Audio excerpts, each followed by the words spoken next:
I on će vam nešto ukratko reći o financijskom savjetovanju, on je inače financijski savjetnik, tako da njemu prepuštam riječ. Hvala lijepo. Dok se još ovo ne spoji, da sve pozdravim, jeste dobro, naporno, iscrpljeno. Dobro. Da, to je najbitnije. Odmah da se ohrabrim, neće to trajati nešto jako dugo. Ja sam to onako malo posažao, znam da ste u gužvi, znam da ste iscrpljeni od treninga. Ja ću vam reći onako par korisnih savjeta koji su me zamolili iz sindikata. Gospodin Mario Jurić, da vam kažem, nažalost, nije situacija samo kod vas nogometaša, da tako kažem grozna, to je nažalost situacija cijele Hrvatske, ali ono s pametnom ulaganjem, pametno savjetovanje, da tako kažem, može se puno toga postići. Evo, prije nego što krenemo dalje, samo što ovo pali, pa ćemo onda napraviti kratku prezentaciju, da ćemo biti puno lakše pratiti nego da samo vam čitam tekst. Ako nešto vas zanima, bilo šta u kojem trenutku, slobodno pitajte, ja sam tu da vam objasniti. Paragon tako izjavio da je nogomet njegov život i uglavnom on njega doživljava kao posao, nego kao hobi. Ono što ja volim reći, najljepše u životu kada vam je posao hobi, onda radite se s puno elana, puno doživljenja, ništa vam nije teško. Mi nogometaši, ja se pretpostavljam da ste svi krenuli iz nekog hobija, prvim koracima, kada su roditelji uglavnom u vas previše uložili, u vas su uložili toliko da vjeruju da možete nešto postići i ono što je bitno za svakog mladog nogometaša, tako je bitno da uvijek ga uvjeravaju da je od malih nogu nogomet najbolja stvar koja se može njima dogoditi. Ova prva faza vam uglavnom govori o tome da roditelji, kad se vi rodite, žele od vas nešto napraviti, a nogomet je nekako izgled. Roditelji vjeruju naravno da će svako od vas postati super zvijezda. Međutim, to nije tako. Vidjet ćemo kasnije, jer mladog nogometaša uvjeravaju da od malih noga nogomet najbolja stvar koja se može njemu dogoditi. Sa 17 godina obično upisujete prvi ugovore, to su malo profesionalni ugovori, dolazi do potpisa sa menadžerima. Klubovi i menadžeri uvijek vam znaju prodavati nekakve iluzije koje nekada nije moguće ispuniti. Mladi roditelji uvijek imaju puno, da tako kažem, vjere u vas i žele u vas uložiti maksimalno svoju ljubav, ali da li ih nekada će do toga doći, to je sad pitanje. O tome ovisi puno toga. Druga faza je faza karijere i prihoda. Svi znate da razlike u primanju među nogometašima su velike i drastične. Nije isto da li neko igra za prvu ligu, neko igra u nekoj drugoj lizi i time se financije naravno i razlikuju po primanjima. Samo najbolji nogometaši na svijetu zarađuju po nekoliko milijuna. Velika većina nogometaša ima svoje menadžere koji pomažu da zarade novac, međutim najveći problem je u tome kako zadržati taj novac. Zato što menadžeri su uz vas samo dok vam ide dobro. Kada vam ide loše, onda svi okreću leđa, nismo uz nas i tako dalje.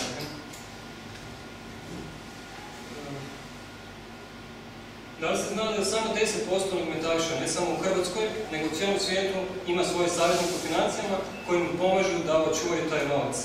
Zašto je to bitno? Sve je lijepo dok se kreće karijera, dok ima primanja, ali jednog dana kada padnu ta primanja, kada više ne bude, onda postoje problemi. To nas uvodi u treću fazu, u fazu financijske budućnosti, koja nam kaže da samo 10 do 15 najboljih nogometaša je materijalno zbrinuto i to samo oni nogometaši koji igraju za reprezentaciju, odnosno igraju u europskim kupovima. Problem je u tome zato što mnogi nogometaši jednostavno ne vode dovoljno brigu o svojim financijama jer nisu dovoljno upoznati kako zadržati taj novac, koje su njihove obaveze, što moraju raditi s tim novcem jer ih niko ne upućuje.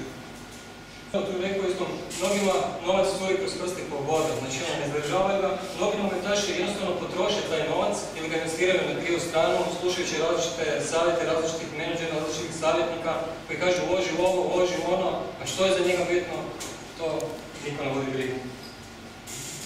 Jedan od problema isto tako nogometaša je da neki nogometaši ne plate porez na vrijeme. To je vrlo važna činjenica jer jednostavno novac koji se zarađuje, evo sad ste čuli Messi, ne znam ste gledali neki dan, da ga terete da nije platio porez.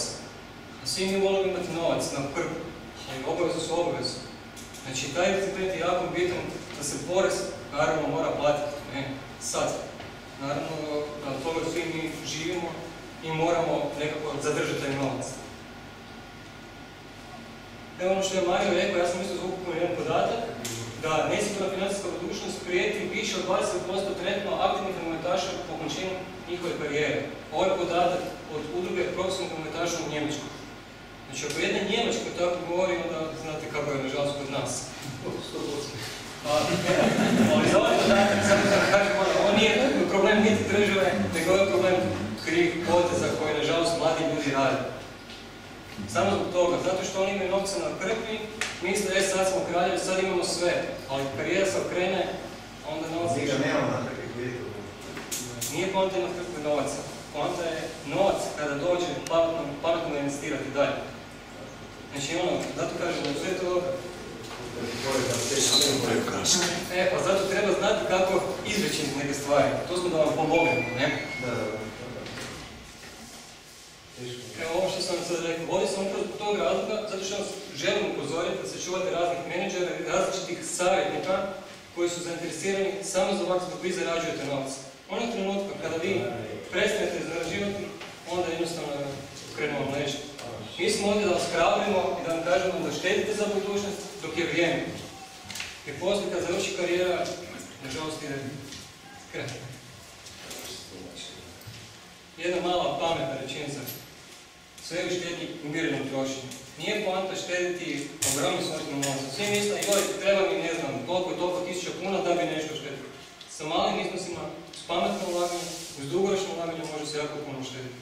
A to je cilj svakoga. Ne samo vas, nogometaša, svih građana Hrvatske i općenito svijetu. Oni koji krenu na vrijeme, ti su zadovoljni. Oni koji ne shvate biti, to je onda problem. To ono, roditelji kad rodi imaju djecu,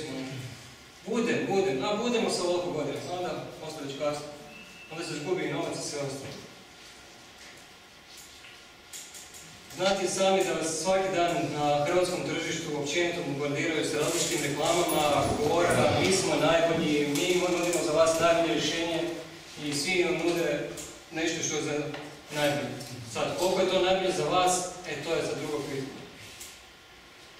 Kompletno financijsko tržište sastoji se od banaka, osiguravajućih društava, stambenih štedionica, leasing kuća, mirovinskih fondova, investicijskih fondova. Ovo samo govorim, tako samo da shvatite sliku što sve obuhvaća financijsko tržište i što sve obuhvaća. Da svi ovi vas bombardiraju i vuku za rukav, mi smo najbolji. Naravno, ne malo je dalje. Molim? Ne, slobodno pitate, ne znam. Poslije. Možemo napisati. Ono što mi svi želimo maksimalnu korist, naravno, uz državnu garanciju. A znate li vi nekoga ko bi se brinuo o vama, da bi pronašao sva ta najbolje rješenja? Da li ima to neko na hrvatskom tržištu ko bi vam rekao, ovo je za vas najbolje, poskrojeno po vašem mjeri.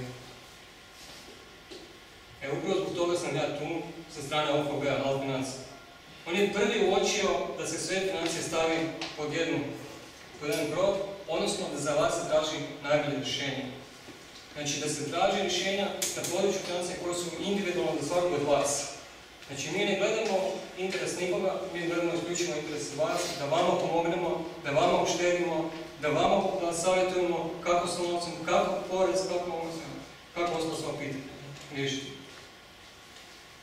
Ono što sam rekao, znači naš stručni odjel u kojem rade stručnjaci za financije i gospodarstvo i porezna pitanja promatraju to kompletno financijsko tržište i čine ga transparentnim.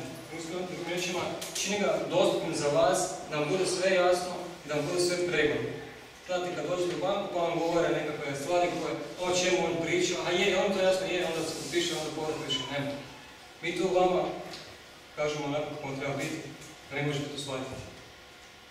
Na taj način dobivamo kontinuirano uvijek najnovije informacije, gledamo kompletno financijsko tržište i kako bi ih mogli proslijediti vama, odnosno našim klijentima.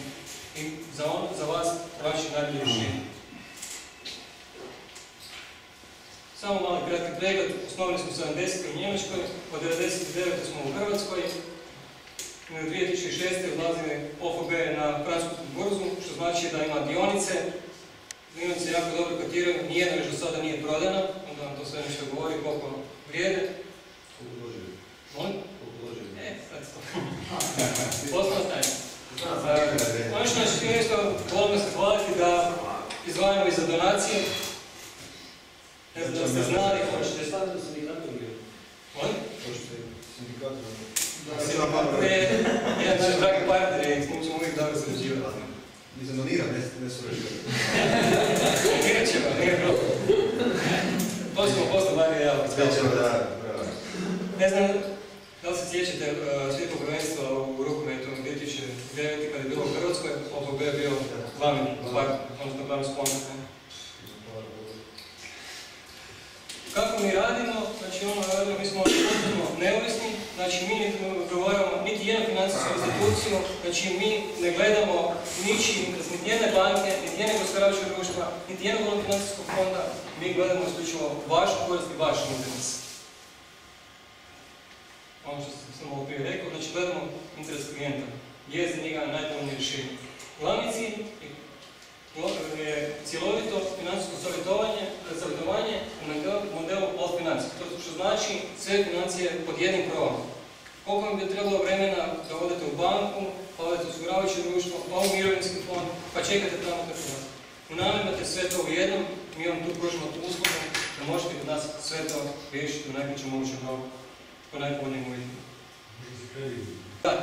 Ima kasko osiguranje. Koje plaća jako puno, iznos preko 10.000 kuna i PIN. Dobar auto, za njega treba dobar i kasko. Kriza je, zovem, brat, neko čuje, nemoj se ljutiti, ali moram tražiti jeftinije rješenje od tebe. Ok, nema problema. Pitao, nazvao je to je kuću, dali su mu 1000 kuna jeftinije. 1000 kuna, super, fenomenalno, može. Ja ga pitam što si dobio u tom pokrižu, da vidim, daj mi pošalj. On mi pokaže, rekao, gledaj, ovo što si ti dobio ponudu, ti ćeš dobiti 20% nižu premiju kada treba da bude isplaćena ta svota. Ako imate sudar, nekom sudari, 20% niže. Umjesto 1000, a 800 kuna. Ako ti to zadovoljava, super. Drugo, ti putuješ po cijelom svijetu.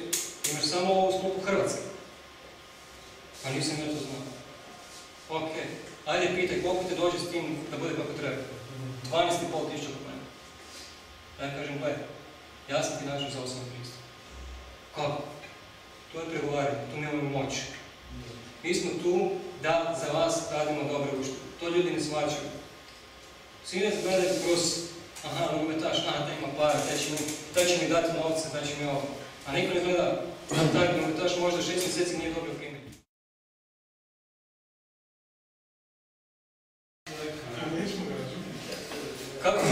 Šta naši klijenti dobivaju? Bolje uvjete i plaćaju niže premije.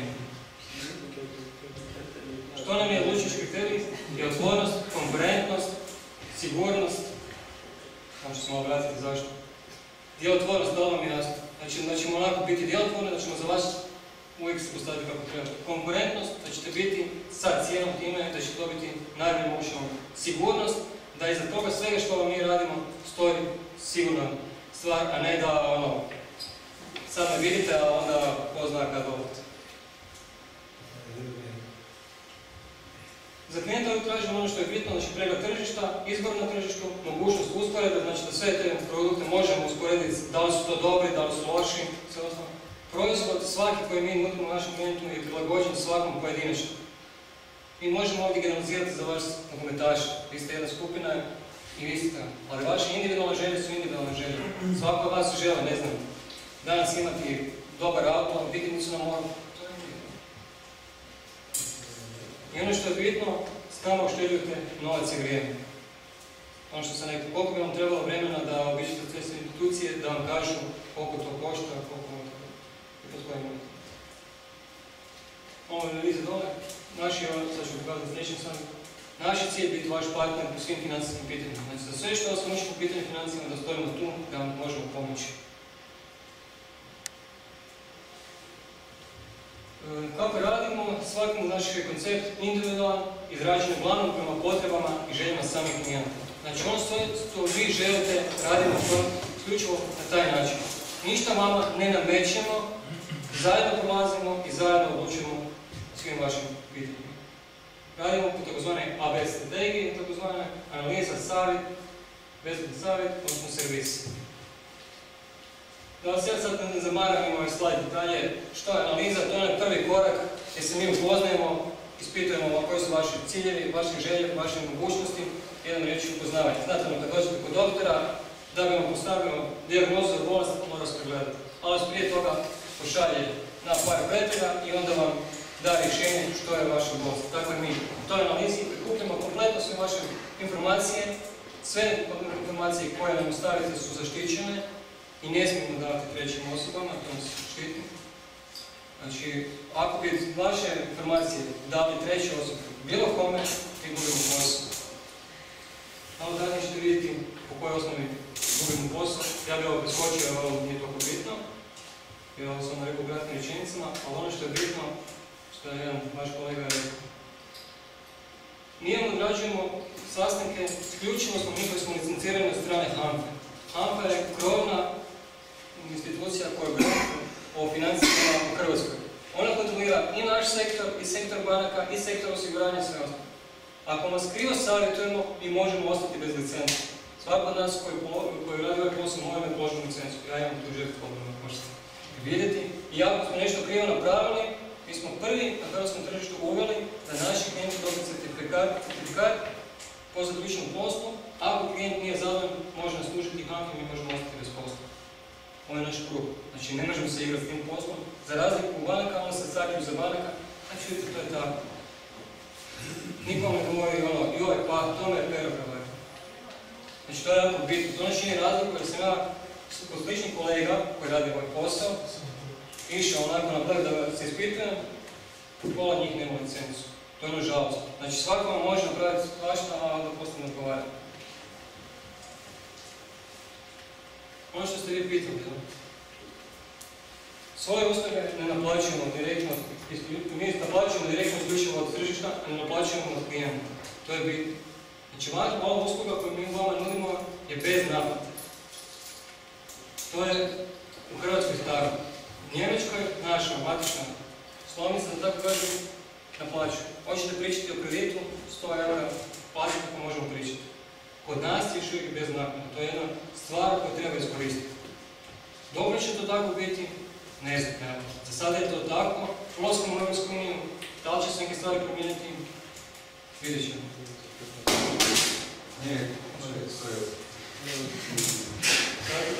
Evo, za mene je stalno koliko vaša usluga košta. Ne košta ništa. Zato što se mi naplaćujemo na tržištu. Evo, kratko, jednostavno, na primjerima... Imaju pitanja, sve vam radimo besplatno, neko od vas se ne mogu točno sjetiti koji je pitao da je u Splitu, jel? Dobro. Ako vam ne biti teško, samo kada je svojeg imena prezimena, samo napišite odakle, samo vam čisto nema problema.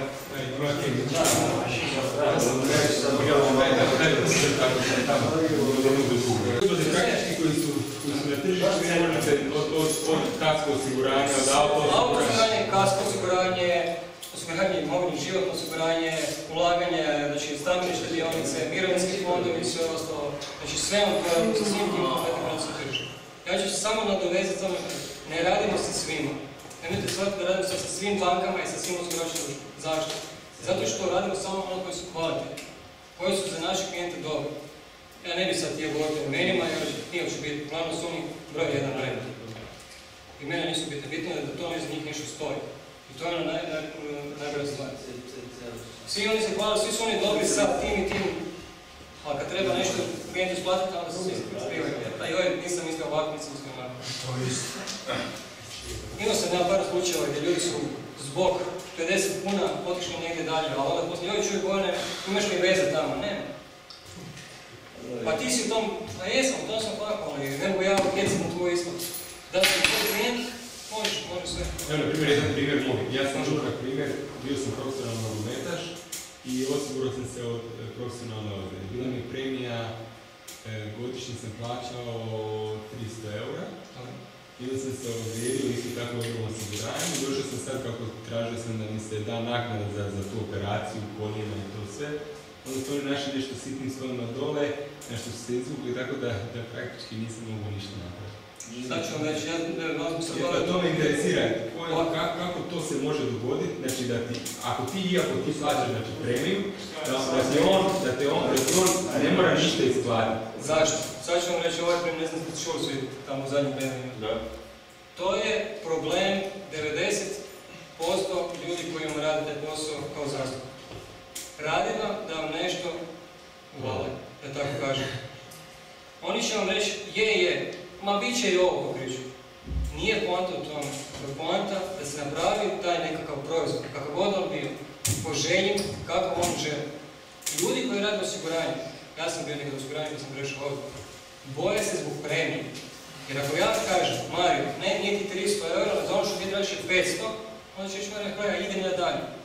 Ali ako ja, Mario, objasnim, gled Mario, ti za 500 eura dobivaš sve, pokriven si 24 sata u cijelom svijetu, ne samo u Hrvatskoj. Imaš ovo, imaš ono, za svaki lom kostu, za svaku tešku bolest, ti će biti u pokriću. To košta. Znači, Mario, stvarno to košta, to mi treba. Da ću rođeti 500 eura za to, nego kad mi neću imamo 5000 moram dati eura. To mi se radi. Znači, to treba individualno pristupiti. To su te mala slova, zato što vam ne mogu sva osiguranja pokriti sve. Treba se napraviti kombinaciju. A to se može, ako imate i želje. Mario ima želje, te, koje hoće. Neko se ne boji preloma noga. Meni ne treba. A nećete onda za to, nećete manje plaćati premiju. Ali se bojite da, ne znam, kad radite u prometnoj i volite brzo voziti. Znači, to je bitno, zato tu dolazi do izražava individualna komponenta da sa svakim razgovara. A mi možemo ovdje vama ponuditi sve. Prosto pitanje je jedno, znači, da li ti možeš nas zaštititi od toga? Možemo se dogovoriti što god, vi meni pošaljete upit, točno po parametrima koje želite biti zaštićeni. Da li je to lom kostiju, da li je to teška ozljeda, da li sve napravimo komunikaciju, ja ću poslati našim partnerima, da li ćete odgovor po kojim uvjetima, koje premiji i koji se može dobiti. Recimo, i sad postavljam hipotetsko pitanje, znači da sam ja došao do tebe i da sam te tražio da mi to napraviš. I znam svoje bojke, na primjer, da sam sklon ozljedi koljena. Dobro. Ja kažem, želim osigurati se od ozljedi koljena, želim opet to premije. Što to znači?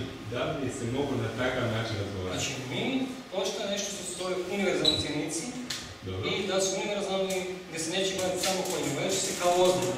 Znači, neće se gledati samo kao ozljeda koljena. Znači, može biti ozljeda koljena, ali može biti ozljeda lakta. Jer kod nas još uvijek nije ko negdje manje u svijetu, kao recimo ono čuo se reći na Prolopec, pa je ona svoju stražnicu osigurala na koliko milijona dolara. Kod nas to još ne postoji. Ali možemo napraviti program koji će vas zaštititi od svih ozljeda, pa tako ozljeda i koljena. Znači neovisno o kojoj ozljedi se radi. Da li, na primjer, da li oni prethodno da naprave nekako snimanje postojećih stanja? Vidi se, pošto je ovo malo specifična situacija, vjerojatno će tražiti liječnički pregled. Jer vi ste malo rizični po tom pitanju i oni se žele zaštititi. Naravno. Neko mi je oslonjeno koljeno i onda sad da govorim kod mene, ne znam, policu od nezgode i onda 2 dana ću i bojne, slomio sam koljeno, a već to muče 2 mjeseca. Znači morat će se nešto, to ovisi od partnera do partnera. Ako neki partner vjeruju da se ne mora, ali pretpostavljam, pošto je ova vaša bračna montaža, mogu li se... Ako imaš nezgodu se. Do ulaska u Europsku uniju. A onda kad dođemo u Europsku uniju, onda će biti tužba. Ali ne tu nego u Europskom sudu u Strasbourgu i tako dalje. Znači, sve se može se sve dogovoriti. Nije problem, samo se treba... Moramo zajedno proći nešto točno što plaća i onda ćemo pod kojim uvjetima i koliko bi to bilo vremena. Imate li dečki još kakvi pitanje? Ako budemo ja kakvi pitanje, pojavit ćemo se. Da, imaš, znači podijelit ćeš i to je... Ovo dečki ste se potpisali svi? Nisu, Piši polako, sam piši. Znači, bilo što da trebate, slobodno se možete obratiti, bilo kakav savjet tiče financije da trebate. Vidite da sam svi.